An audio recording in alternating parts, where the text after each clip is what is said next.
কখনো একজন ভালো মানুষ হওয়ার জন্য রিগ্রেট করো না। আমাদের প্রত্যেকের জীবনেই এমনটা ঘটে কোনো না কোনো সময়, যখন কিছু ভুল মানুষের পাল্লায় পড়ে তাদের খারাপ ব্যবহারগুলোতে আমরা এতটাই প্রভাবিত হয়ে পড়ি যে তখন নিজের ভালো মানসিকতার জন্য রিগ্রেট হয়।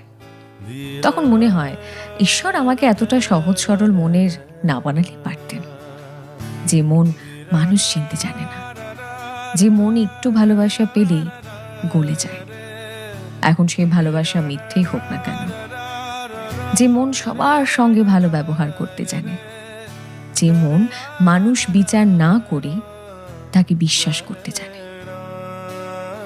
ঈশ্বর এমন ভালো মানুষ করে আমাকে না পাঠালেই পারতেন। তবে মজার ব্যাপার কি জানো তো, তোমার এই ভালো মানুষ হওয়া এটা তোমার দুর্বলতা নয়, বরং এটা তোমার বিউটি।